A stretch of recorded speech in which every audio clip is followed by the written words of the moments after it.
4 വർഷത്തെ കാത്തിരിപ്പിന് അവസാനം.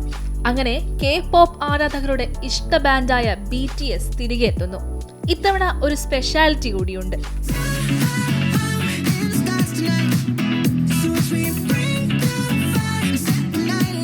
14 ട്രാക്കുകളുള്ള ആൽബവുമായിട്ടാണ് 7 അംഗ സംഘത്തിന്റെ തിരിച്ചുവരവ്. സൈനിക സേവനം പൂർത്തിയാക്കിയതിനു ശേഷമുള്ള ആദ്യ ആൽബം. RM, ജിൻ, സുഗ, ജെ-ഹോപ്പ്, ജിമിൻ, വി, ജങ്കുക് എന്നീ 7 അംഗങ്ങളും സൈനിക സേവനം പൂർത്തിയാക്കി.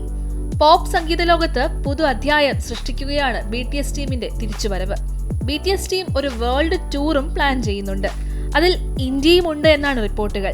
മുംബൈയിൽ ടീം പെർഫോം ചെയ്യുമ്പോൾ ഇന്ത്യയിലുള്ള BTS ആർമിയുടെ ഡ്രീം കം ട്രൂ മൊമെന്റ് കൂടിയായിരിക്കും അത്. 2020 ഇവർ ഇന്ത്യയിൽ വരാൻ പ്ലാൻ ചെയ്തെങ്കിലും കോവിഡ് കാരണം അത് ഉപേക്ഷിക്കുകയായിരുന്നു. 2022 പുറത്തിറങ്ങിയ പ്രൂഫാണ് BTSന്റെ അവസാനത്തെ ആൽബം.